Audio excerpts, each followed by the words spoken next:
Hey, welcome back, everybody. We're going to hop into our third and final adventure of the night, which has the elaborate title, A Day in the Unlife, The Root of All Evil, as a sub-series of sorts here. But before we get into that, as always, you're going to take a moment and introduce our characters. So without further ado, we have PJ joining us again. How's it going, PJ? Fairly well, gentlemen. Hope everybody's doing fine today. Ready for some fine adventuring for Bartholomew's adventure. Well, I'm glad to hear that, PJ. I'm doing quite well. Thank you for the well wishes. So, PJ, how have you been as of late? Anything new going on in your life, or just been kind of enjoying the adventure lifestyle? Yeah, just adventuring here and there where I can, you know, sampling some fine ales in my travels and looking for work as always. I admire your, it seems like you have your nose to the grindstone, PJ. You do such a good job of taking all the adventures so matter-of-factly, making sure you go about getting everything done quickly. Yeah, you know, straight to the point, get the job done, and try to get it done right. Well, we appreciate your work ethic. Certainly Bartholomew does. So welcome back, PJ. It's good to see you again. Thank you. Fine day.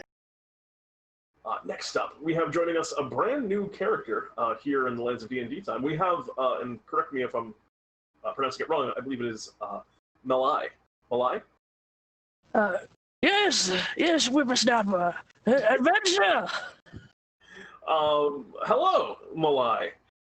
Tell me a little bit about yourself. What brings you to the Lands of DnDTime and to Bartholomew's employ? What are your skills as an adventurer? Well, you see, I'm newly undead, rather, and, Oh! Yeah. I'm sorry to react like that. I know that can be a little bit... I didn't realize that you were undead. I was picturing you as a as a drow. Well, I was one. Yes. I'm Howard Ishal. You might have heard of the Ishal Theater and the Underdog. That was my doing back in the day. You built the Ishal Theater or oversaw the creation of it? Well, yes, it was my idea. The wife kind of took all the credit for it. You know how it is down there. I've heard rumors, most certainly. But what brings you recently undead? You said you sound very healthy and very lively for an undead. Well, I just heard that my grandbaby Silchris, she's with this adventuring troupe, and she's really made a name for herself. You know, I'm so proud. You're Silchris's grandfather? Well, there's a couple greats in there somewhere. Oh, okay. It's certainly great. Yeah, Silchris has absolutely made quite a name for herself in the Lands of DnDTime, and a family of Silchris are friends of mine. So it's a joy to have you here, Malai. Thank you, Peter. To adventure! Yeah, to adventure indeed. Welcome. Next up, we have joining us another brand new character here in the Lands of DnDTime. We have Mirabelle with us as well. Hello, Mirabelle. Hey, thank you. I'm really pumped up. I'm ready to do this. I'm really excited for this. You do seem a little bit excited. Not a little bit excited, very excited. Before we get into it, can you just tell us a little bit about yourself, Mirabelle? Like, what brings you to the Lands of DnDTime and Bartholomew's employ? Well, some of you might know me because, of course, I am the assistant captain for one of the best ball game teams in all of Compass, the Northtown Warhawks. Oh, the Northtown Warhawks. Yeah, but okay, I understand how you say that because, you know, there's a lot of popular teams in Northtown, you know, that are more popular than us because they have like better fields and stadiums and they win some of their games. But I believe in my team because my team has a lot of heart and I know what they can do. And what we need is fan support. And we're not going to get it in Northtown because honestly, that ship has sailed.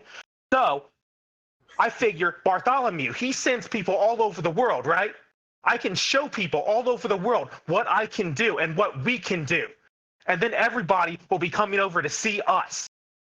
and really drum up some support for the Northtown Warhawks. I think that's yes, exactly. And we can finally show people what we can do.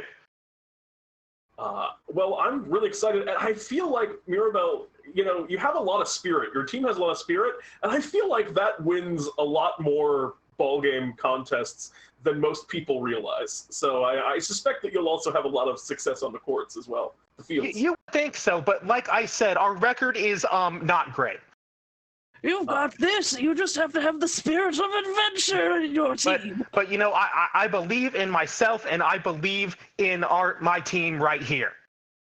Well, this is your moment to begin kind of spreading the good word about your team. So I wish you the best of luck in your adventure today, Mirabelle. Also, if I can go OOC for a little bit. Yeah, by all means. I'm a fighter, not a paladin.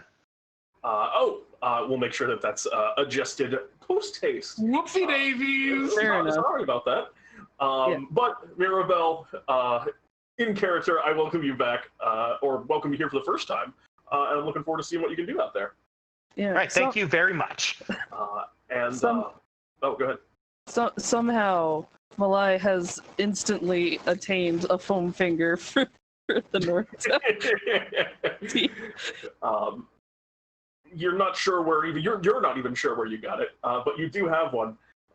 And last but not least, we have Sir Snobbington III here. Good to see you again, Sir Snobbington. Good to be here. Tell me, how have you been as of late, Sir Snobbington? Yes, get the sir correct. It's very important. Yes, I certainly wouldn't just call you Snobbington. I would not deign to have that degree of informality with one of your prestige. But Sir Snobbington, how have you been? Oh, it's great. It's great. The cobbler shop is doing very good. Yes, you are a shoemaker by trade, if I'm not mistaken. Yes. Do you have any interesting new lines out right now, or any new shoes that you've been working on? Oh yes, of course. When we went to the west, we sold a whole new shoe line of very nice cowboy boots and boots of those kinds, and those are doing very well for us.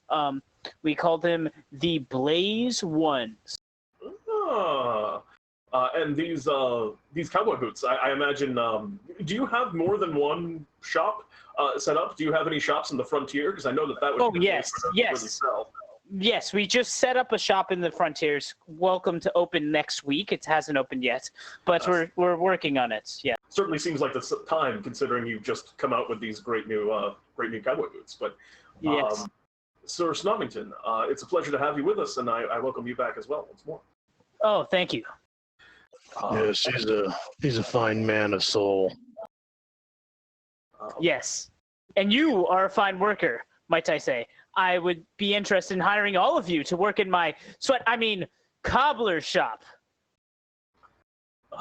It's fine. I've never turned my back to a bit of adventure in the coal mines. I'm definitely known for working up a good sweat. That is exactly what type of dedication I need. And this is the exact point that all of you find yourselves as you guys are in the midst of this conversation as you step into the streets of Southtown. It is the kind of the opposite end of the spectrum to you, Mirabelle, and where you kind of hail from, and it is decidedly a very gloomy place. There's kind of a perpetual drizzle that hangs over Southtown, which all of you can feel as Bartholomew has teleported you here, kind of coating your skin and beginning to dampen your clothes. And more than the drizzle, there's also just a pall of kind of sadness about this town in places.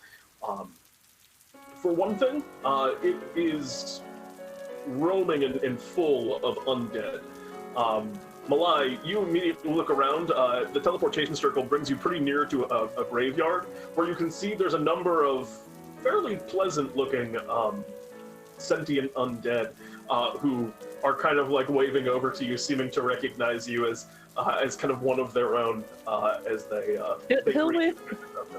He'll wave back very cheerfully, like with his saxophone in hand. Some of them, as they look at the saxophone, they kind of give you a thumbs up, like, "Oh wow, that's a nice looking instrument." He does a couple doots on it.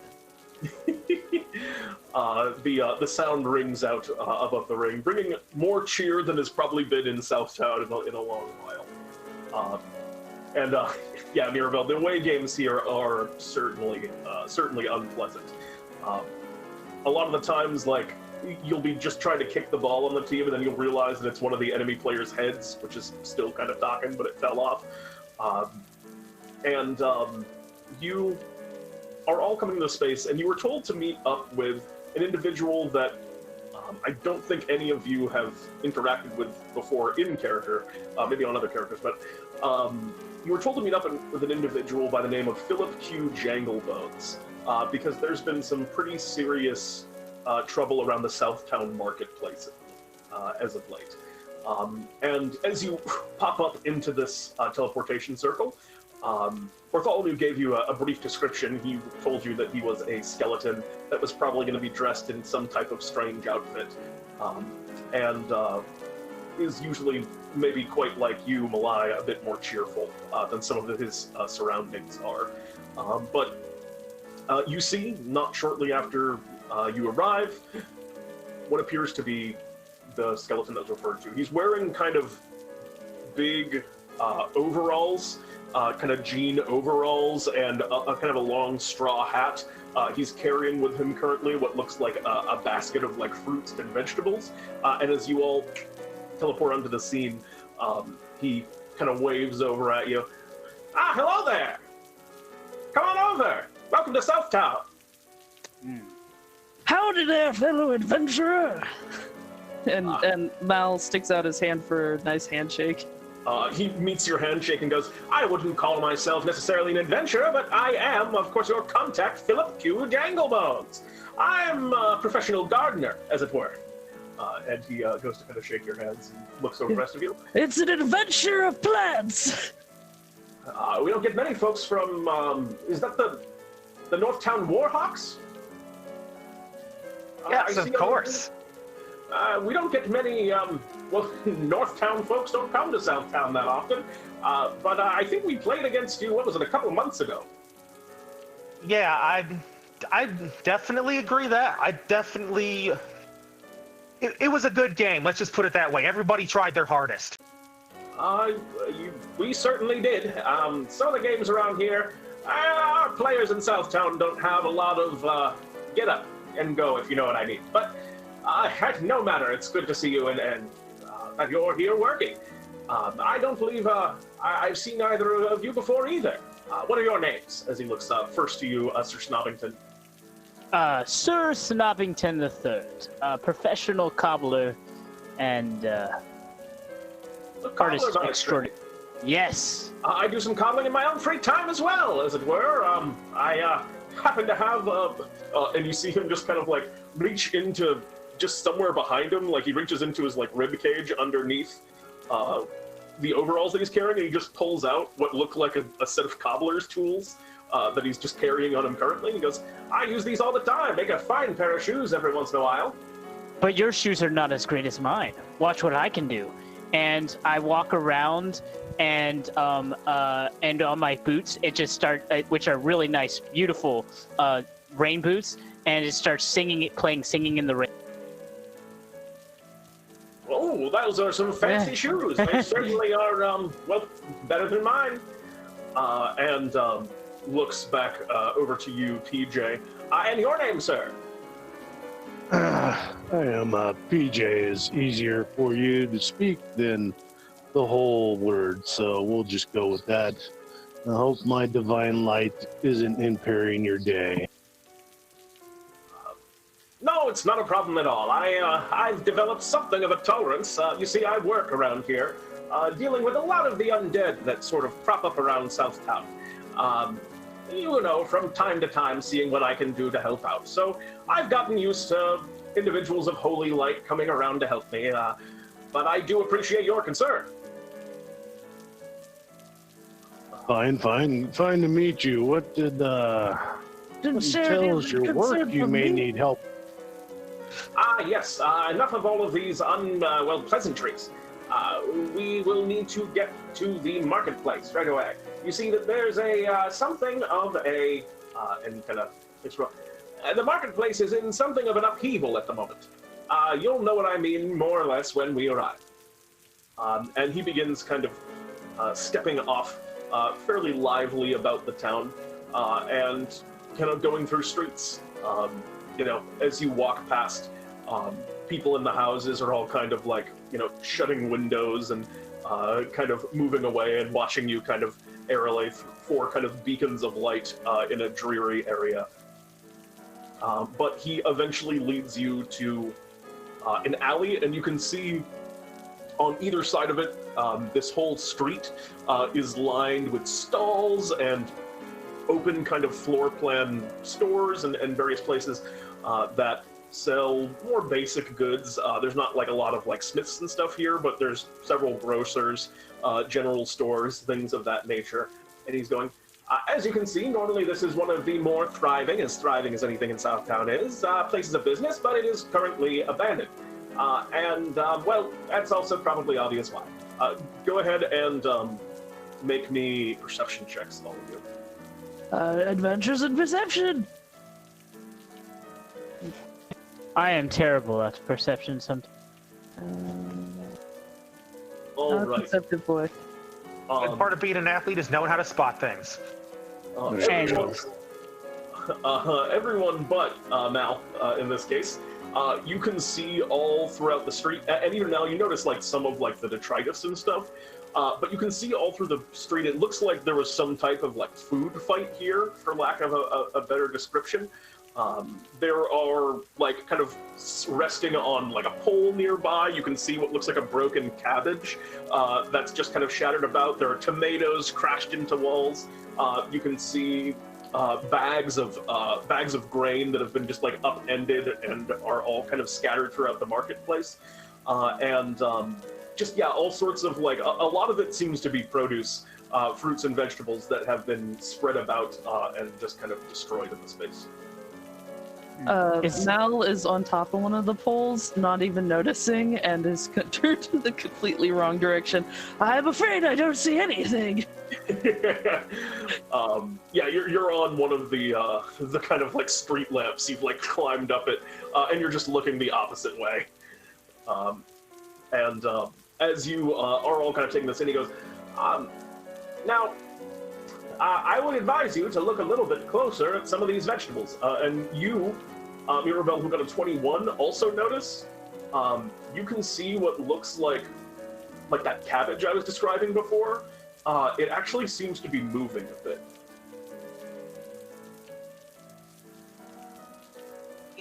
It's food moving around a little bit normal around here? I see that you've noticed. No, it is decidedly not, and this is the issue I'd like to get you to. You see, some of the produce here at the marketplace has been attacking some of the customers that have been going here. Most people are currently staying in their homes to avoid the vegetable onslaught. But I need you to find whatever the source of it is and take care of it. Reminds me of home. You see, there's one time when I was out shopping at the Underdark markets when something leapt out and attacked me, although that might have been my wife, I'm not sure. My memories are hazy. Underdark shopping, I know that's a whole nother adventure. Yes, but killer vegetables then. Killer vegetables, and he kind of points.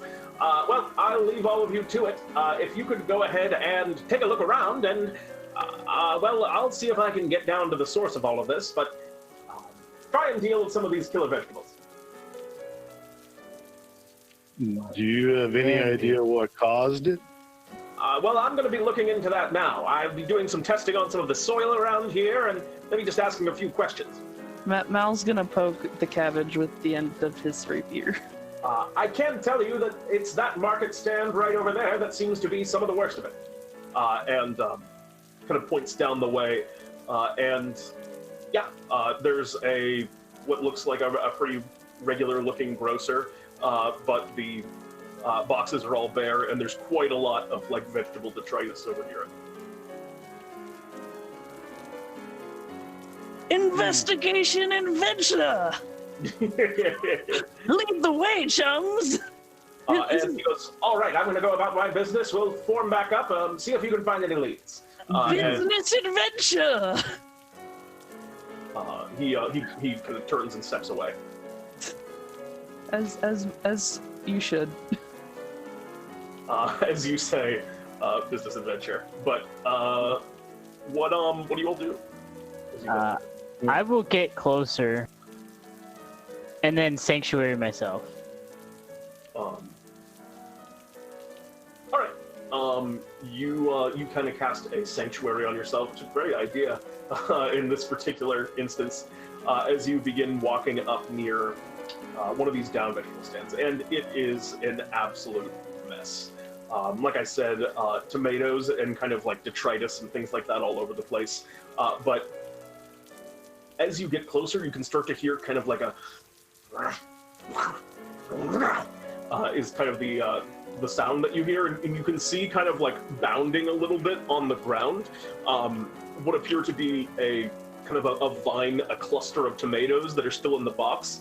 You can see that they're currently, they seem to have grown almost like mouths and faces, and they are eating other vegetables in the thing. So as you look over, there's a tomato, and it seems to be like biting into a squash, and it has all kind of squash dripping down from its like anthropomorphic face as it looks up to you, the kind of like yellow gunk falling down the outside of its mouth, as like 6 vine tomato faces look up towards you.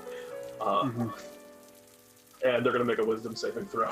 Yes, because they're gonna try to attack me. Perfect. Well, we'll see. DC 13. While Snobbington is doing that, can Mal cast protection from evil and good on Mirabelle? Oh, fails. Absolutely can. All right. Absolutely can. Yeah, so it looks at you for a second, and then just goes back to eating the squash that it was already eating. I've got your back, Mirabelle. North Town. What are they called again? You might want to head for that cart that the gentleman pointed out earlier. They got good defense. We got a good team. Do you guys have a chair or something? We're workshopping it. Don't worry about it right now. All right. Well, sally forth to adventure. Yes, exactly. And you guys can see, as you kind of after take a moment and do this, you see that Sir Snobbington has already kind of gotten up to the bucket of tomatoes, and you see this interaction he has where they look at him for a moment and then decide to ignore him because of his divine magic. They don't look that bad, I say.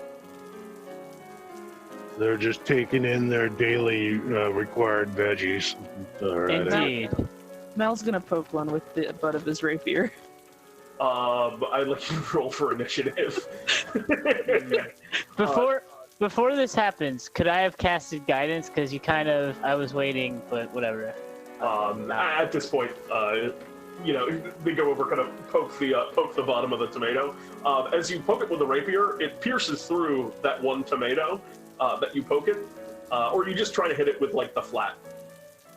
Just like the butt end, the blunt end. Okay, in that case, it does not pierce through, but it still kind of stops doing what it's doing and looks at you and hisses, and Oh, it's mean.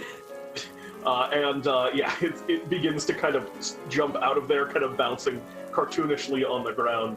I'd like everyone to please roll for initiative against these tomatoes. All right. He's not called Malai for nothing. And the zombie vegetables are going to go ahead and roll initiative as well. It's a 6. So the first to act in this instance is going to be you, Mirabelle. You can see these 6 tomatoes on the vine all kind of like begin snarling and jumping out to go after Malai. What would you like to do? Okay. Okay, so you helped me out, so I gotta help you out with some offense. So she pulls out her Morning Star, which is clearly an official ball game ball that has been modified to have a handle and metal spikes. Ooh. And just goes to attack onto the snarling tomatoes. All right, go ahead and make an attack roll.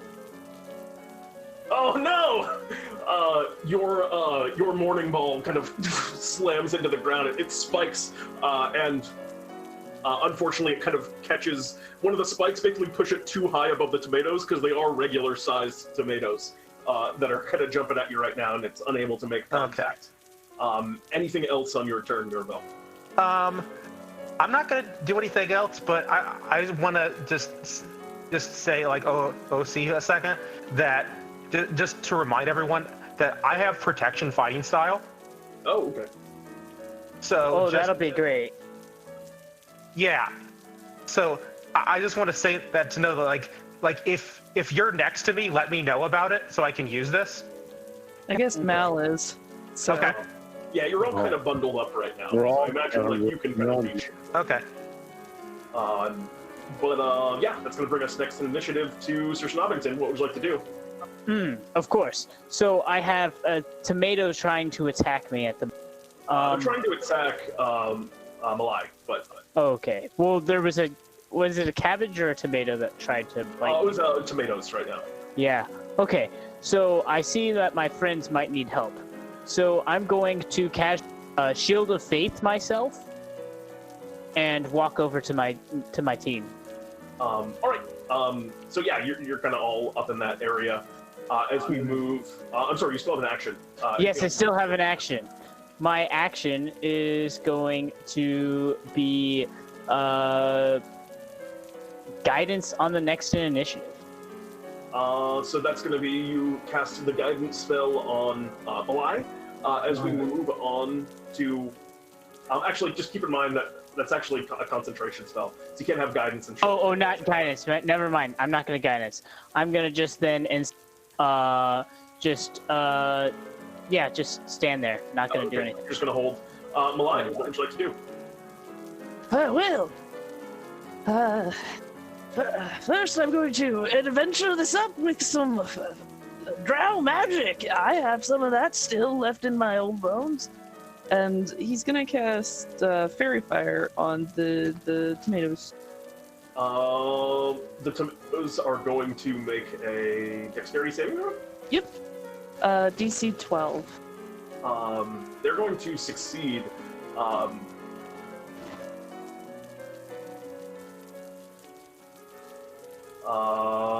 Actually, you also see another thing that you hadn't noticed as you create this huge area that is in this space. You can see as that light appears, another vegetable. This one, it looks like it's a couple of radishes that are hanging by a stem over on like the side of the wall, begin kind of being bathed in this fey light, and all of them kind of start kind of like rattling around on the wall. You can handle that, right, PJ? And he's gonna give Bardic Inspiration to PJ. Enjoy that. PJ, there's tomatoes that are still bearing down on Mal, and you now can see some radishes that are. You don't see any of those other dex saves, but you can see some radishes that are starting to act up as well. Why'd you play with your food? It was an adventure in playing with food. I'm guessing the 9 didn't hit, so I'll invoke my divinity, right? Or she gave me Bardic Inspiration. Yeah, you can absolutely use Bardic Inspiration here. Yep. I will use a Bardic Inspiration then. I believe it's a D6 at this point. Yep.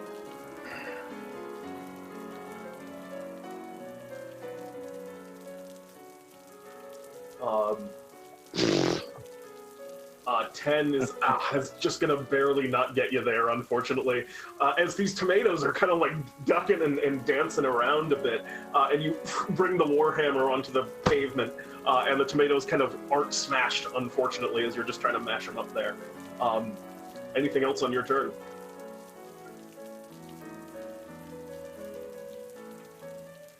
Let's see here. As a bonus action, I will gosh. On myself. Shield of faith in yourself. Excellent. In that case, that's going to bring us to the vegetables' turn. And as the tomatoes lash out, they are going to make a. They're going to make a bite attack against you, Malai. That's a 17 to hit. I've been bitten. The tomatoes bite onto you. You take 2 points of piercing damage as they kind of chomp down, and then you begin to hear a rattling around the kitchen. With the fairy fire and all the commotion and the hubbub that you've been making, something begins to happen. This reminds me of the bad parts of my honeymoon when my wife threw me to the Dragolach. You know, I can pronounce that word.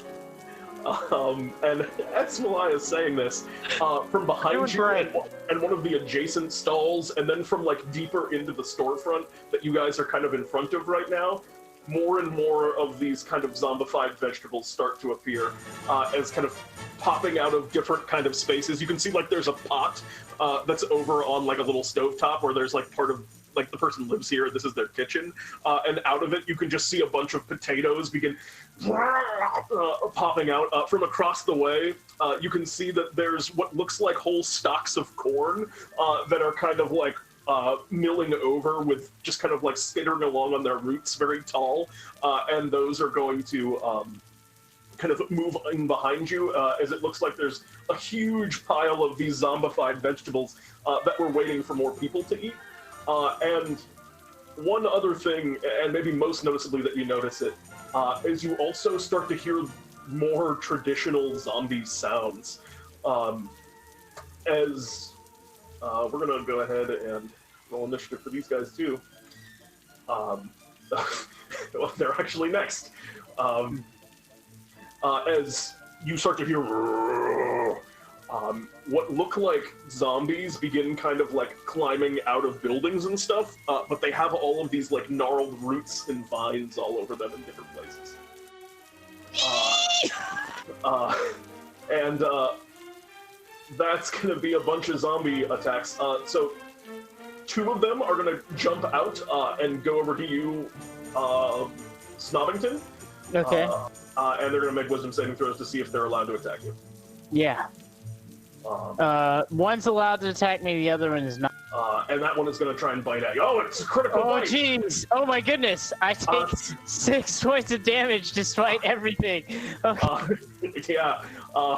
An eggplant just kind of jumps up and grabs onto your leg. PJ, 2 are also going to be jumping out at you. That's a 13 and an 8. I think both of those miss. What a dastardly vegetable!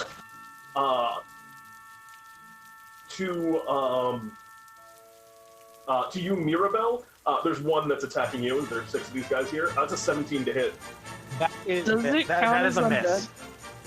These are undead creatures, yes. They are undead and plants. So they have disadvantage. Oh, they have disadvantage because of the... No, because you fairy fired. No, they have disadvantage because of protection of good and evil on you. Fairy fire's concentration. Is it? Oh, yep. Yes. I didn't realize. Oh well. And the one that's biting you right now, Mirabelle, is the fairy fired radishes, which kind of climbed down. And that corn that's coming up behind you, I would like you, PJ, to make me a Constitution saving throw. 13. You're going to barely succeed. The corn kind of leans into you, and you think it's going to go to bite at you, but you see it just kind of the stalks pull back, and it tries to just put itself into your mouth and force you to eat it. which was a very terrifying thing as this snarling corn goes and tries to like jump into your mouth. But you manage to hold it back. You keep it up. And that's all for the vegetables' turn. A couple of these vegetable zombies, you can see 2 of them are walking out of buildings and are walking towards you, but they're very slow, and that's their turn to get into your general area.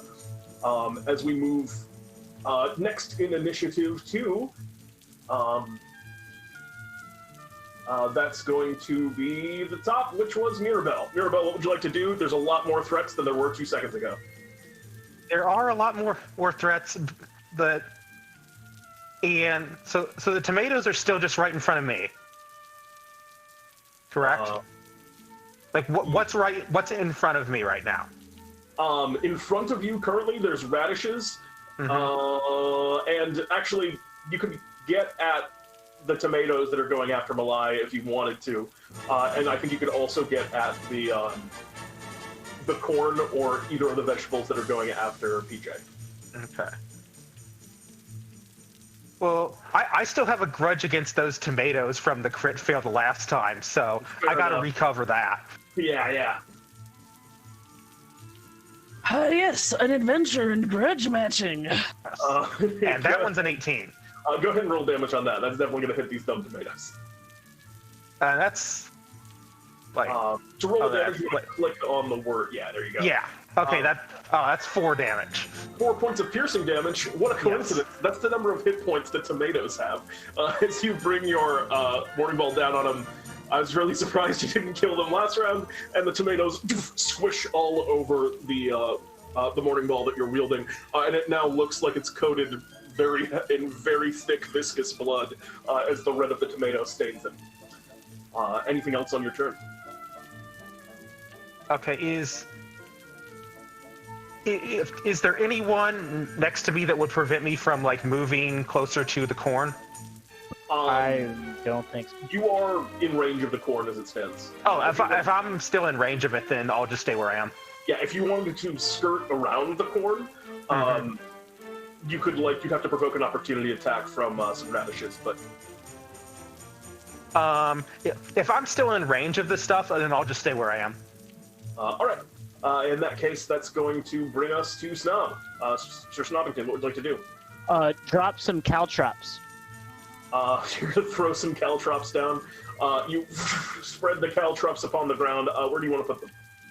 Just where they would be in line for the zombie, well, the zombie plants that are closest to us, so like they would have to go through them to get to. Yeah, you could put them so that one of those like walker zombies, those more humanoid ones, that are walking towards you right now, you could place them so that one of those would have to walk over them. Most of the other are already in your area. Yeah, done.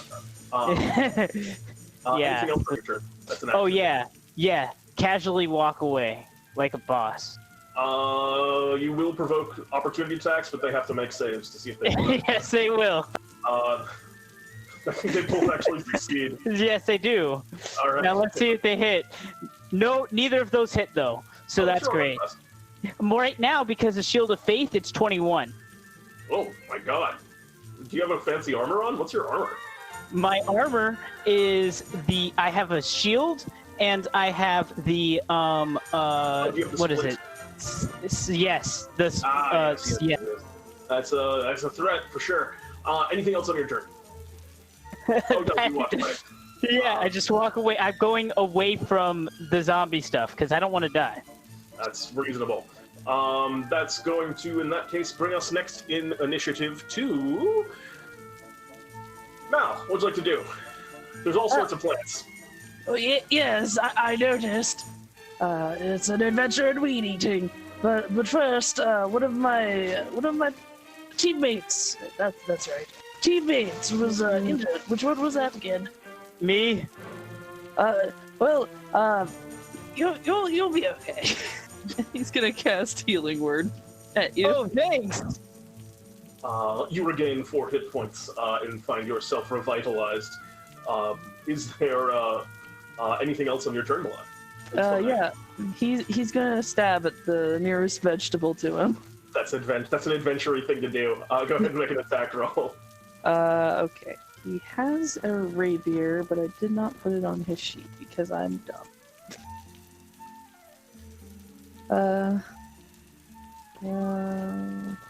Well, I'll just make an attack with the light crossbow. It's the same thing. We can account it as a rapier attack. Yeah. For all intents and purposes. Go ahead and roll damage. That absolutely hits. Have at you! What would you like to bring down? Which vegetable are you going after? There's the radishes in front of Mirabelle. There's a couple in front of PJ. There's actually a bunch in front of PJ now because. I will help my dear adventuring friend PJ. All right, you stab an eggplant. It gets skewered onto your rapier for a moment as it kind of and then falls silent. Is that all for your turn, Malay? He will do like a fashionable cape whip, and then Excellent. that'll be all for his turn. All right, that's going to bring us now to PJ. What would you like to do? How many of them are around me? Currently there are, actually since Sir Snobbington left, there's actually 4 of them around you right now. Actually 3, because one just got taken down. Now, cover your eyes. He covers his undead eyes. Oh no! The ultimate technique against undead vegetables. There are 4 of these guys still up, and they are all going to make wisdom saving throws, correct? Yes. There's 4 of these guys. Looks like there's 14. 3 of them. And 2 of these vegetable shamblers are going to make saves as well. And they also fell. Oh my god! And PJ, in basically a single strike, you decimate the zombie horde, the horde of vegetables here. You can see them all kind of running and turning away. What happens? They just spend their turn running away, and they can't do anything away. Okay. And they should be fleeing towards his spikes because he threw them behind them. Yeah, that's absolutely true. And I also get attack of opportunity of anything that fled away from me. That is also true.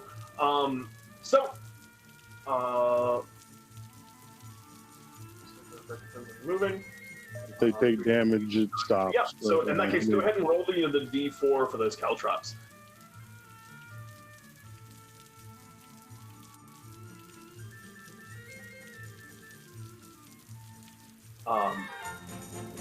Two. Okay, that's not quite enough to finish off the vegetables, but you watch as a whole bunch of the vegetables drag over the caltrops as they're going. So 3 of them are going to take 2 damage. Go ahead and make that opportunity attack, PJ. Actually, all of you can. Oh, the 4's are going to miss, unfortunately. All of you can make opportunity attacks if you do so. I'm not going to. I'm not going to lose my sanctuary. I shall. I'm an adventurer. Yeah, I'll take one. Yeah, swing away. On these fleeing, go ahead and roll damage on both of those, because both of those hit. 2 more vegetables down. Oh, I forgot to make one for the corn as well. I have to make one more of those. Okay, the corn succeeds as well. Yeah, all of those vegetables are down. There's 2 remaining, one of which is fairy fired and in front of you, Mirabelle, and the other of which is big giant corn, which is going to once again try and force feed itself as it gets to the foe turn. And it's going to try and force feed itself to you. It doesn't go after you, Malai, because you're already undead. It's going to go after you, Mirabelle. I can take it. You probably could, but I think they just instinctively know that, like, to go after living things. I was always a champion at eating contest when I was alive. So could you make me a Constitution saving throw, Mirabelle? That is an 8. You are going to fail, which means you are going to take this corn, sacrifices itself to feed itself to you, and as it does so, you are going to take 7 points of poison damage as it feeds itself to you. The corn begins falling in, and you also you feel really sick in the stomach right now. You are poisoned until the end of your next turn. And against you, Malai, the one remaining vegetable is just going to take a bite at you. Some radishes bite you, Malai. Ah, I am struck. He does a dramatic thing again. Flings around, hand on head. Yeah. You take 3 points of piercing damage. And that's all for the both of the Shamblers failed. They're moving away. So there's only actually now one vegetable left. Every single other one has been forced to flee by PJ here. And you're also noticing that those Shamblers, which are now running away from you, one of them looks like he worked here at one point. You can see he has like an apron on that seems to match like the logo on the little farm stand that you're in front of. But that's going to bring us to the top of the initiative, and with exactly one foe still up. Mirabelle, what would you like to do? You have advantage on this attack if you want to smash the last one, because it still has fairy fire on it, funny enough. All right, well, before I do that, I am going to use my bonus action to second wind. All right. Go ahead and roll me that 1d10. You regain 5 points of health. All right. Get 5 back, and then I am going to attack with it. 12 will hit. Go ahead and roll damage. 5 piercing. The last bit of radishes crush and crumble onto the ground as all of the plants here have been defeated, except for those which are now fleeing from PJ in abject, instinctual terror. Victory! Val sticks his rapier up into the sky. And yeah, you can still hear the sounds of those two Shamblers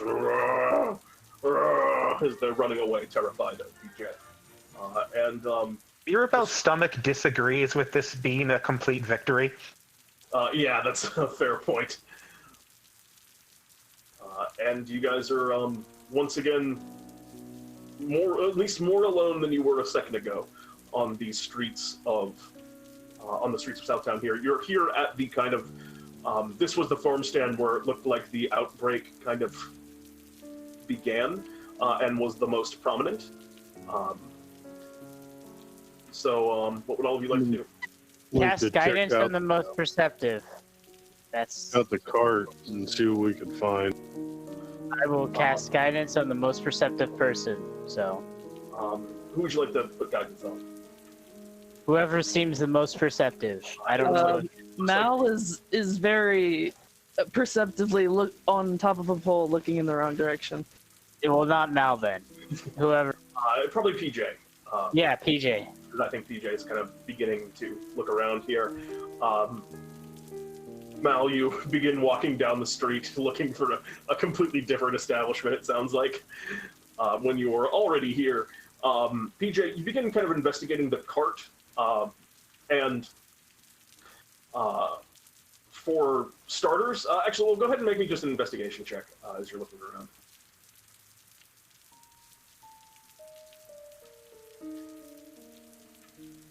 You have an extra D4 if you would like to use it from the guidance. 18. All right. So initially looking at the cart, you can see the remains of a lot of these, vegetables that have been smashed in the battle or otherwise destroyed. There's not a lot here. The kind of registers are full. But you can see behind the cart, now that you're kind of circling around it, you can see what looks like the body of someone who was operating this cart earlier on in the day. And currently, it looks like there are some tomatoes that are starting to grow on this person. You can see the vines kind of like stretching and coiling around them, right about like the area around their head. and they're kind of like digging under the skin in places. It's pretty terrifying looking, honestly. And you can see those tomatoes are kind of like wiggling and moving around a little bit. They haven't turned into like the tomato zombies that you saw, but it looks like from this body, they're trying to like take root in this person and either gain life or maybe turn him into one of those shamblers that you saw, but quickly warded away. Excited. Immediately, Mal goes up to it and stabs the gestating tomatoes. Yeah, you cut off the new tomatoes that are giving life, which kind of go away. And as you cut them, you can see the other side of them, which do have like little tiny baby zombie tomato faces on them, which just hiss and then shrivel. Oh, that's horrifying. This is kind of fun. It's like bubble wrap. Also, beyond this space, you can see that there's some images, there's some just like pictures and stuff that you're starting to notice, PJ. And one thing that you're noticing about this farmer is that, because it looks like this was just a farmer's house and this is where he did his farm stand, there are pictures of one of those zombies that you saw running away before that's been taken in by this crop. That person is standing, and in each picture, he's like carrying different like prize massive vegetables. He's got all kinds of like books around the area for like different ideas about how to like increase the size of his vegetables and to, you know, impress. It looks like he competed in like farm stand contests, like largest vegetable contest. At wherever his farm is. So it's an image of him with the unusual vegetable. Yeah, in one of them you can see he's like sitting on like a chair, an absolutely huge pumpkin that he's grown. They don't seem like these. They're not like monstrous pumpkins or anything. They're regular vegetables. Yeah, you're able to just see him. This guy was definitely doing some research into how to make his vegetables as big as he could. All right, well, we may have a lead here, you all. Well, See if the gentleman search around town might know who this is. well, we could just ask him. Yes, that's what I was referring to. He's and also for what it's worth, the zombie that this person was is still shambling away in fear from PJ for another couple seconds. Over there. Let's get him. He's just kind of. This is about the time that the turn undead is going to wear off, and those undead are going to circle back. Do you guys want to? Actually, there's only a couple left. Mal is already gone. He's already started jogging in that direction. Okay. He's high-stepping it. I think that everything but the protection has worn off. Oh, actually, the protection wore off too. Because the protection wore off. Yeah. Because of the fairy fire.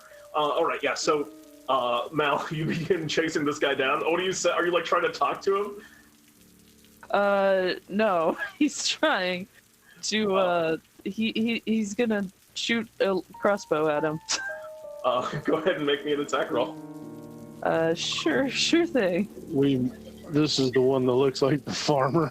Yeah, this is the one that looks like the farmer. Mal is decidedly trying to kill this man. All right, go ahead and roll damage on that. Oh God. 5 points of piercing damage. It strikes into the back of the farmer. And this is right when the turn undead kind of wears off, and he just kind of wheels back around, and you can see what looks like some bok choy that's kind of curving up around his neck, that's kind of growing up from around that area, kind of turns and starts like snapping and hissing at you as well. And for the vegetable.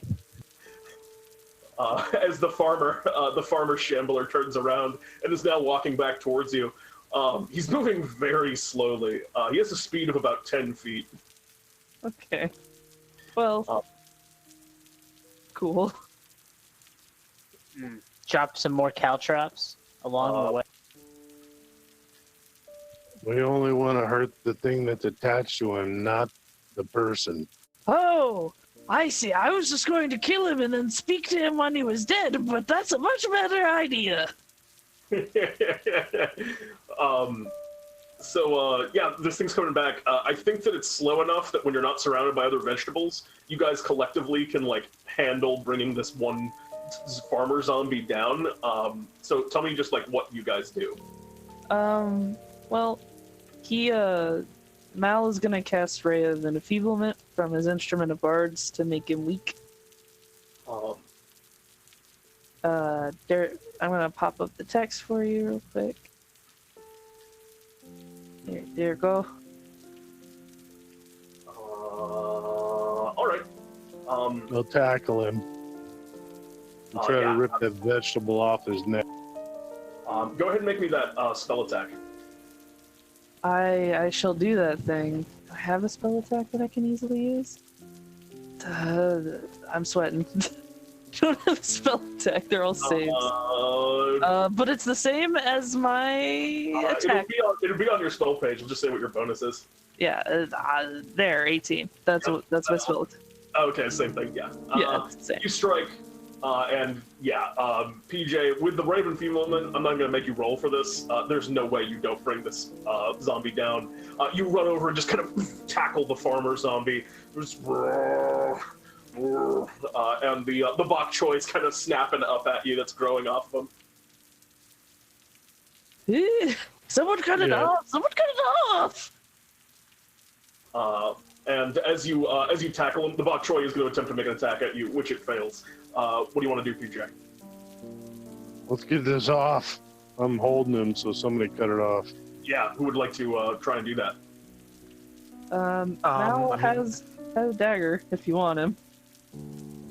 I mean, I was just gonna just try to rip it straight off, but yeah, that's awesome. I'm gonna kill him. Well, go ahead and give it a try. I mean, you'll try and do it in such a way so it doesn't just destroy him. It's okay if his head comes off. I've had my head come off a couple times already. Right, that was kind of the idea. I mean, he's undead as it is, so it's not like it's going to kill him, quote unquote. Go ahead and make me an athletics check. Okay. 15. Yeah, so you go in and you begin kind of like peeling it and ripping it away, and as you do, it's kind of like trying to hold on, and then it kind of goes after you, but you're easily able to just deal with this one zombie bok choy as you rip it up, and the dude on the ground, kind of, you see him just kind of fall over and is now sort of just unconscious, but less. You see immediately, as soon as the plant's removed from him, some like kind of veins that were very visible start to like revert to a more normal color. You can see him breathing a little bit more evenly. This person was still alive underneath all of that plant influence. Unlive or alive? Alive. I don't know if I said unlive. They're unconscious right now, but they're breathing. If any of you have... I just want to make sure he's gonna yeah, okay, yeah. You spare the dying on him, and as the kind of holy light kind of overcomes him, he becomes stable, and it's not long after that he kind of starts to... Mal goes up to him and starts slapping him in the face. Come on, good man. Come on, wake up. Wait. Yes, come on. Stay with us. Don't die on us. Where am I? Oh, you're in the market. You're in the market where some of your re-edible plants were eating other things. Some of the crop did look a little unhealthy today. I would say. I think this is more than a little. I don't know. They looked healthy. Just, they were trying to eat us. Healthy like normal or healthy like you? Healthy like me. And he flexes his one bony arm, and there's no bump. Shouldn't have used that fertilizer. It's all gone now, all buried. What fertilizer was that, and where'd you get it? Over at my... well, there's all sorts of black markets around this town. You can buy just about anything. He told me he would give me the biggest plants I've ever seen. He's long gone by now, but plant's probably still there. He's doing a big carrot this year for the contest. Well, there could be a big carrot that's trying to eat people. Well, everything else in the garden must have been tainted by it. You should go remove that if you're looking to deal with all this. To the garden! And Mal, who was clutching the guy dramatically, drops him immediately to the ground. Head bangs on the concrete. He kind of falls unconscious again for just a second, and then he kind of gets back up. It's over there, and then passes out again as he tells you where to go for his garden.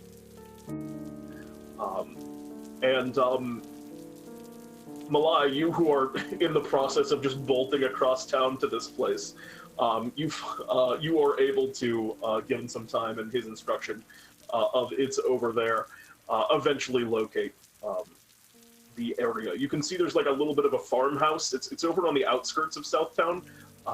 Southtown is pretty dense and built up, but on the outskirts there's still enough like room for a farmland, and the farms here don't look very healthy, and certainly not this one. It's gated and fenced in, and there's a farmhouse, and you can see a lot of the plants that are growing here.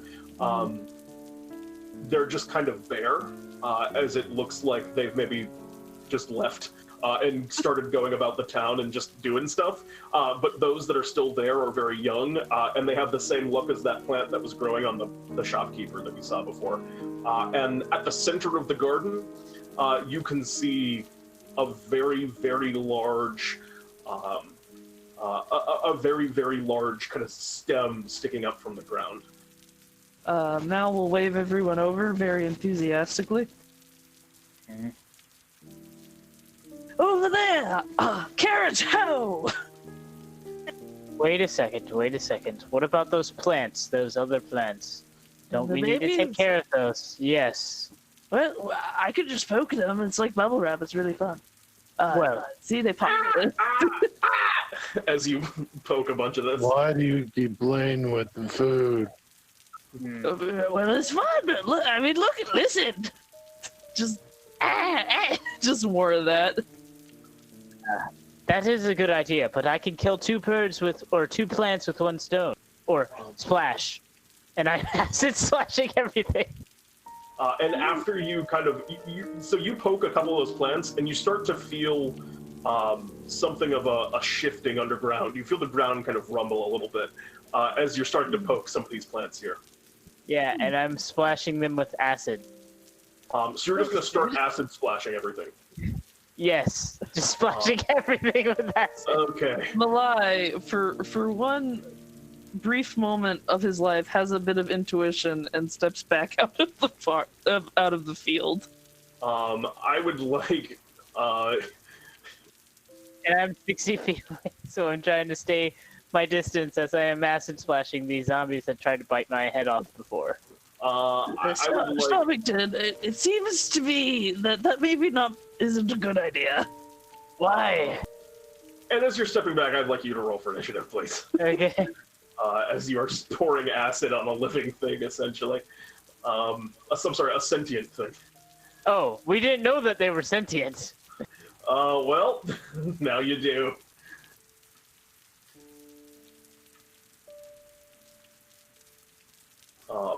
You should always check before you just throw acid on things. That's so true in all. I know. My wife said something similar once, but I think it was with poison. Was that after or before you woke up? I don't remember. My memory is really foggy, and I know my wife had a lot of poison-related shenanigans with me. One time, I woke up way down the river. And you aren't able to get any further than that as the ground begins to shake and shudder. And you begin to hear the sounds of roots, it looks like, that are curving up and out of the ground, as from different places around that garden, roots emerge, encasing and kind of enwrapping you. The giant carrot zombie is going to roll for initiative. It gets an 18. The first to act in this instance is you, PJ. You haven't seen any carrot part. It looks like just the underground plant is starting to come after you. So I can't physically see any of the You plant? can only see like the stalk of the plant that's at the center of the garden, currently at least. What would you like to do, PJ? Well, we'll try to aim for what I can see.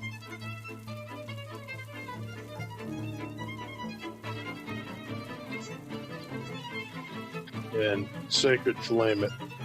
Are you going after the stalk, or are you going after some of the roots that are popping up? Or whatever's coming at me. That's one of the roots that popped up in front of you. So 5 points of radiant damage. It's a root. It cannot move. It's going to fail this dexterity saving throw. That root takes 5 points of radiant damage. Nothing you can do about it. Anything else on your turn, PJ? Check.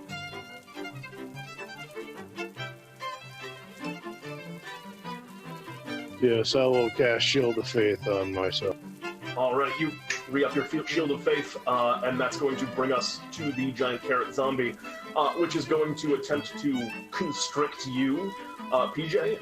One of those roots critically fails, and actually in that case, I think another one is also going to go after them. Lol. Rough time for these roots. Two of these roots ripped up from the ground and go to wrap and coil around you, but you bash both of them away. Also from the ground, you can see around you what looks like more of these kind of smaller plants begin to grow and swell even more so as you start to hear kind of and just the snarls of various vegetables that are appearing. A bunch of pumpkins actually are popping up. Anything else on that creature's turn? No. That's going to bring us next initiative to... Wow. Yeah. What would you do? Well, you all seem like you have this well at hand, so I'll be up, and away! And he's gonna cast Levitate via his Instrument of the Bards. Excellent. Malai just kind of begins going up the ground. That's a very good place to be right now. It's off the ground. How high up can you go? 20 feet. Oh, it's going to be very useful. Anything else on your turn? He is gonna Bardic Inspiration Mira, and he'll say, "You've got this for the team!" And he yeah, let's go! Home. And this is as you're just playing the saxophone, right? Yeah. For your levitate? That's very good. It's just like college football. Yeah, it's like their fight song. Yeah, it's the fight song. That's going to bring us to... Now it is Mirabelle. Okay, so is there any part of the actual carrot that is still out, or is it just all the roots? You can just see some roots and then the stem of the carrot, where the carrot grows underground, so you can't actually see it right now. Okay, how far away am I from the stem? From the stem, you would have to walk past a couple of the roots, but you are within walking distance, within 30 feet of you. If you're okay with the roots making an attack against you. Yeah, I want to go up to where the stalk is. All right. So you're going to go ahead and whip up that way. And they are going to, of course, make an opportunity attack, which they will do now. Just 1 second. Alright. Roots are going to try and smack at you. That's a 12 to hit. Is that going to get you? No. Alright, yeah, they hit harmlessly off your armor, and you walk up and you're right now adjacent to the stem. Okay, so I just want to... So you know what? This is a carrot, and you know what you do with carrots? You pull. So I am just gonna try and just pull this thing out as hard as I can. Go ahead and make me an athletics check, contested by the. Oh no! Oh, they succeed! You go to pull them out, but you can feel them, like, digging in, and as Unless Bardic Inspiration.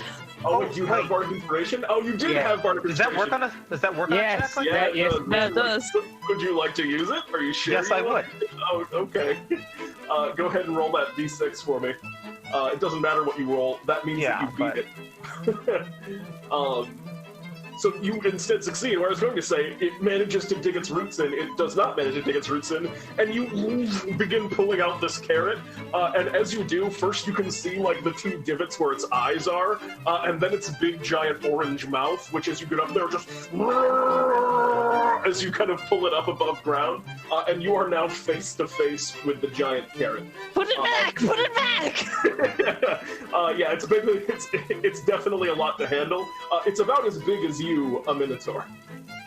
Okay. Anything else on your turn? No, this is exactly what I wanted. So I'm good.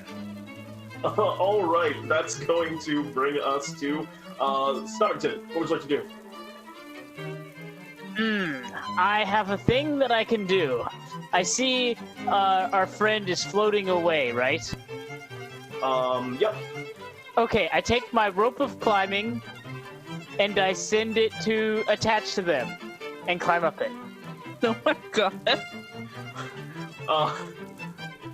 Interesting. Wait, up my rope of glory! How does rope of climbing work? It says the 60-foot length of silk rope weighs 33 pounds, and holds up to 3,000 pounds. If you hold one end of the rope and you use an action to speak the command word, the rope animates as a bonus action. You command the other end to move towards a destination of your choice. In this case, my friend. That end moves up 10 feet on your turn when you first command it, and 10 feet on each of your turns until reaching its destination, up to its maximum length away, or until you tell it to stop.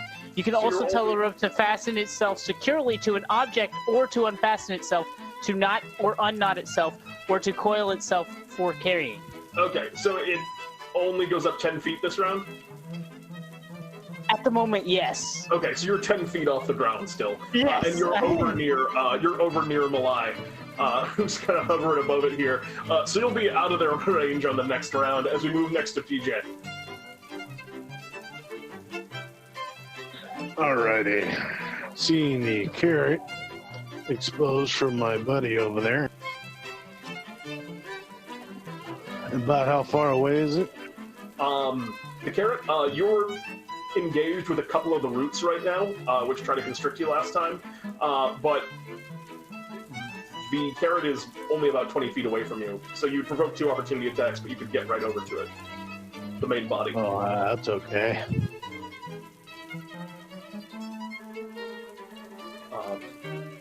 I will send a sacred flame its way.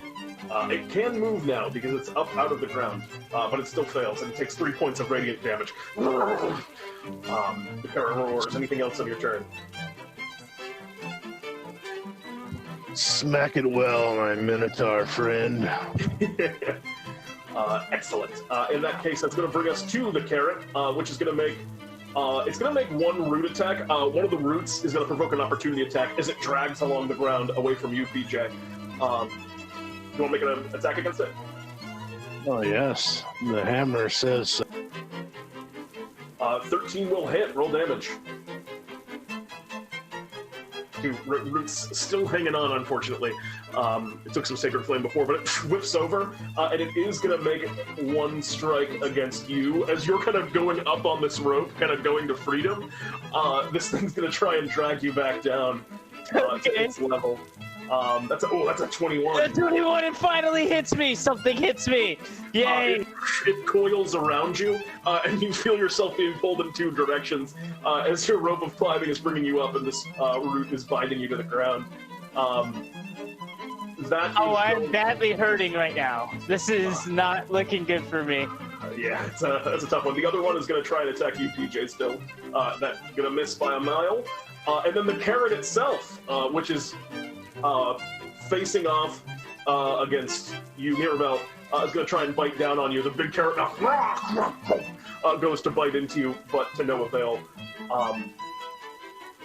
one of those, and the last thing, it has a lot of stuff it does this round, the vegetables that it summoned last turn, one of those pumpkins begins running over after, I think after you as well, PJ. I need you to make me a dexterity saving throw. All right.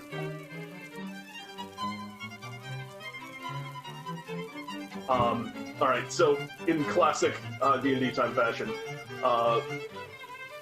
one of the pumpkins kind of rolls along the ground and then explodes outwards. It's not fire in this case, it is going to be piercing damage. As the pumpkin explodes and seeds shrapnel about the space, you take 1 point of damage, PJ, for what that's worth. As we move next in initiative to... I believe it is Mel next. Mel, what would you like to do? It's utter chaos in the chair. A little bit. Does anyone want a lift? I can give you a lift. I do want a lift, yes. That's Mira. No. That is me. What's the play? I am 10 feet away from you, on my way up. Okay. Well, you'll be fine. You're climbing your rope to victory. I'm going to support our teammates, our comrades. Nakama, if you would. He is gonna cast Vicious Mockery on the carrot. What do you say to the carrot? Your hue of orange is just not quite right, you know. The carrot has way too much self-confidence for that. And the carrot looks up at you and goes, as if to say, my hue of orange is perfect. And Mal dramatically leans back and goes, "Alas, I've been wounded. My retort did not work." Don't need to body shame the carrot. Is there anything else on your turn? I have nothing else. He's too perfect. Alright, that's going to bring us next initiative to Mirabelle. What would you like to do? Wait, I'm sorry, did you have a bonus action? Were you inspiring somebody? I've already used up all of that. I'm Baby Bard. Oh yes, of course, level 1. What would you like to do, Mirabelle? Well, you know, I think I mean, she thinks that she can handle this thing. She just needs to keep it away from everybody else. So first, she's gonna go for an attack on the carrot. Yeah, swing away. That's a 12. 12's gonna barely hit. Okay. And so that's gonna. Oh, that is 11 piercing. That's gonna deal a lot of damage. The carrot, a huge chunk of kind of orange carrot flesh, gets thrown over to the side as the carrot roars out in agony. Anything else on your turn? I'm gonna use, for bonus action, I'm gonna use Hammering Horns. Ooh! The carrot's gonna make a strength saving throw, right? Yes, DC 13. Or you have to make an attack, right? Or you... this just pushes it. Okay. Yeah. They roll really well on that one. Their roots kind of dig into the ground in the same way that they were trying to prevent you from dragging them up before. They dig in and manage to hold on to their spot. All right. All right, that's going to bring us next to Snobbington. What would you like to do? You're currently being grappled and restrained by a root, but you're also moving upwards. No, that's great. I command my my rope of climbing to attach itself to my my bag, which is on me at the moment. Okay. And carry me up, which would also carry the root upwards as well. Or could I just command it to attach to the root? I'll allow it. You're already going. You're attached to a point above you with... No, I'm not attached. I'm currently going up towards my ally. But the issue is that I wasn't able to reach them because they went up 20 feet and I went up 10. Yeah, so you can keep going. And I think the nature of your rope of climbing, you could go up the last 10 feet. You just don't have any movement yourself. You're just exactly. Restrained. Exactly. I'm not moving. My rope of climbing is. So what is going to happen is it's going to pull the plant roots up. as it's going up. Okay, I want you to make me a spell casting, a contested. This is going to be your spell casting versus the zombie's root. Oh, it's not a spell casting. It is an item. But okay, I will do that. Yeah, this is your magic that creates the item, so that's how I'm going to roll. There is no rule in the book for what happens when a giant root is holding you down while your thing is bringing you up. Oh God! Oh wait, no, I thought that was we rolled tied. 17. Go ahead and make me just a spell casting ability check. Okay, fantastic.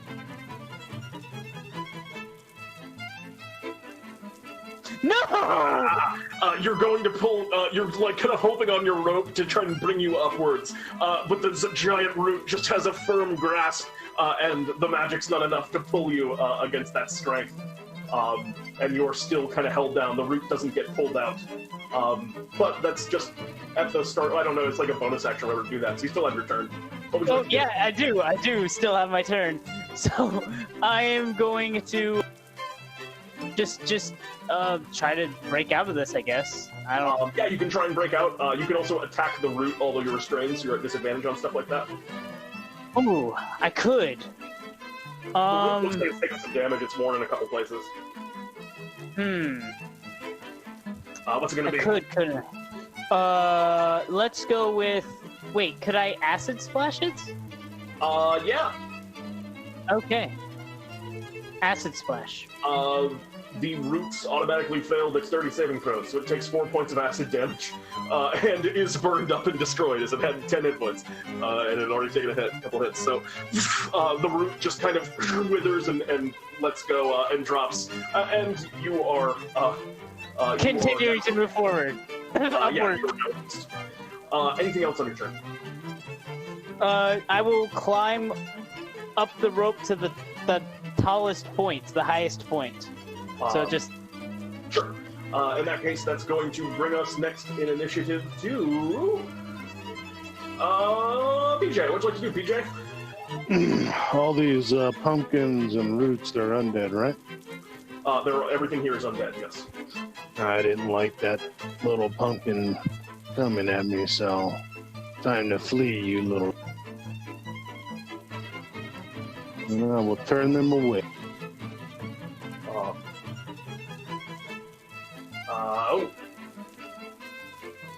This one has turn resistance, the main guy here. Oh, the giant carrot zombie is currently fleeing in fear. The little pumpkins on the ground are going to...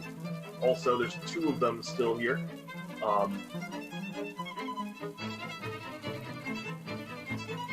Oh, they don't have disadvantage. Oh, well, I don't know why they're like that. One of them succeeds, one of them fails. Anything else on your turn, PJ? Anything that failed, I'm going to take my attack of opportunity on it. Okay. Yeah, you can make an attack of opportunity against the roots. It's the carrot's turn, and the carrot begins to like look at you, and it kind of filters away from, kind of starts backing away from you, Mirabelle, because it's up next to you right now. As it sees the holy light once more. Go ahead and make an opportunity attack, Mirabelle, and you can take one against that root, PJ. Oh my god, the hits. Yeah, roll damage on that. And the 11 is... the 11 unfortunately just misses. Another 9 points of piercing damage, though. Another huge chunk of the carrot kind of gets away from you.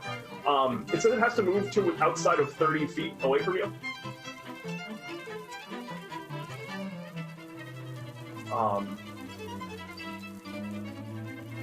Can't willingly move to within 30 feet of you. Alright, cool. So it moves out to that range. It moves to 30 feet away from you because you were already a little bit away from it. And it takes a huge chunk of damage, and it has to use its turn doing that. So now the pumpkin that succeeded is going after you, PJ. I need you to make a dex save. Does it have to make an attack roll or just a dex save? This is just a dex save. It just blows itself up next to you. I'll fail. You're going to take 6 points of piercing damage as this one succeeds, and the pumpkin seeds penetrate through your armor as it blows up right next to you. And that's all for that faux turn. As we move to We're Adventure! now, yes. We're going to a turn of adventure. And I would like you tell me what you're going to do. The carrot's starting to look pretty rough and scared. Ah, well, it took a while, but my insult finally got through his thick skin. That's what it is, you see. Adventure, attack! He's clearly running out of material, and so he Oh! Roll damage! Okay. Adventure attack indeed. 11 points of damage! Now, would you like to describe your killing blow on the carrot as it runs away? I would like to imagine that Mal fumbles with his crossbow and somehow it fires as he drops it and the arrow goes through. You're like trying to load the bolt in and then goes the bolt just flies through and when you're not even like looking at the carrot as you hear the roar as it collapses into the ground and kind of withers up, shrinking, and as this carrot falls you can see that its roots, which were spread all throughout the space, also begin to all of those pumpkins that were growing and other like smaller plants also begin to like lose their undead life that was animating them, and the day is seized as you have you've defeated the root of all evil. Oh, that's great. I love the name. And a few moments kind of pass, and eventually you kind of hear behind you, greetings, guard. Oh wait, what am I doing? Philip 2 Janglebones. There we go. I had to fight it for a second. I thought I was Bartholomew there. Not to worry, we've had an adventure, He says as he floats 20 feet in the air. I finally reach him with and attach my rope and pull down. Yeah, the fight ends right as you get up to the top, and You now have a Mal balloon. You're carrying him around like a balloon. Malballoon is a great strategy. I did some research while you were out. Oh, I see you already took care of the big carrot. Yes, I insulted him and he wept. I'm sure that's what that was. I found a couple of black market fertilizer dealers and, well, got them to the proper authorities. So it seems like everything here is taken care of, and now it's just the long process of removing all the vegetables from the various people around the town. At least you know. Do you have a priest in town? I'm sure holy water would come in quite handy. Oh, no, there's no priests in Southtown. Things are generally pretty evil here. But what we can do for you is get you your proper pay, and I'll see to it that all of them receive the medical attention that they require. Thank you. As the skeleton kind of reaches once more into his rib cage and just comes out with 100 Bartholomew bucks for each of you, which means that you each gain 100 Bartholomew bucks, and you each gain 1 point of experience, which means if you were level 1, you are now level 2. And with that, you have defeated the haunted vegetables and seized the day in this adventure. Congratulations, Sierras. Woohoo! Yay! Mal goes around and shakes everybody's hand. Like, good work, comrade. I hope to adventure with you again. Yes. And a great job to you. Mirabelle just accepts this with like a lot more gusto than you might even expect. I don't know. Mal's pretty gusto. He has a lot of gusto too. Yeah. I could see you guys being good friends, but for now, I would ask the all-important question: would any of you like to shop? Yes, absolutely. Oh, yes, of course. And a few moments later, you find yourselves returned to Bartholomew's shop. Greetings, adventurers. Did Janglebones try and grab my catchphrase for a second there? Yes. He did. That's a strange thing for him to do. But would any of you like to shop? Yes, Bartholomew. Yes, what can I get for you? I'd like to pull from the bag of Bartholocks. You see, I have. Oh God. Jeremy, why did you put that? Jeremy, why did you put that in the game? Well, Pete. Tell me what. I don't even know how to do this. Okay, so the way it works. Why did you let this? I need you to. What do you have right now? I have the nightgown of Bartholocks and the sandals of Bartholocks. I need you to roll me a D3. And well, first you got to pay your 500 Bartholomew bucks. Okay, well, I pay that up. And I'll roll a d3. Oh, geez. 3. All right. Well, that's What's up? That's this guy. All right, you reach into the bag, and Bartholomew begrudgingly goes, I don't know why I have this stuff in the bag. And then you pull out a beautiful gilded scepter. Bartholomew speaks up. As you know, of course, these are items created by the gnomes of Bartholocks, who are gnomes that they worship me as a god, and it's the whole thing. While you're holding the rod, you get an additional +1 bonus to spell attack rolls, and once per day, you can call upon the secret powers of money, causing your spell save DC to increase by 1 for every 500 Bartholomew bucks in your inventory. What is this? What is DnDTime? You gain that. It's an attunement item. Oh my god! That's You gain ridiculous. the Scepter of Bartholocks. Congratulations on your full... I guess. Like, he didn't even roll for it. It just exists. I rolled for it. Congratulations. Does anyone else want anything? Yes, actually. Yes, what can I get for you? Yes, I would like to get my armor glamored. That we can do. And what would you like your armor to look like? Well, I want the armor to have just more of an appearance of just like a standard like ball game like jersey and pads. Yeah, absolutely. You look like as Bartholomew snaps his finger and your armor transforms, you look like a ball game player in full game attire, game day regalia, so to speak.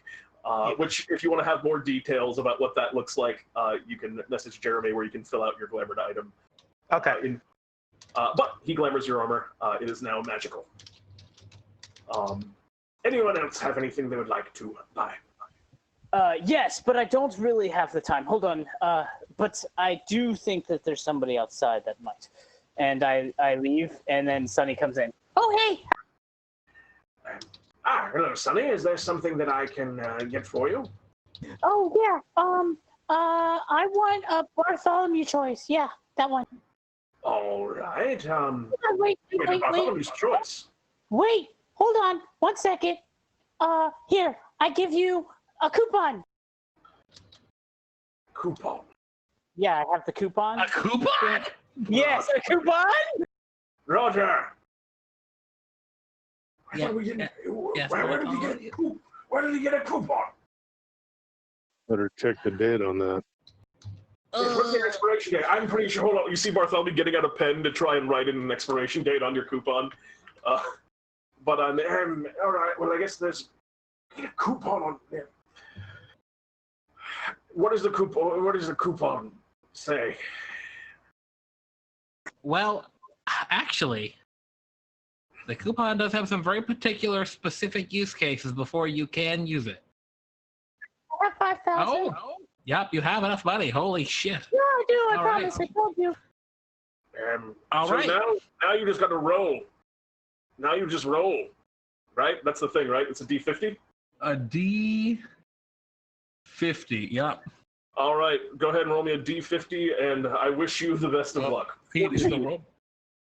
Roll the 14. Which means the total coupon discount is going to be 39% off of your total purchase.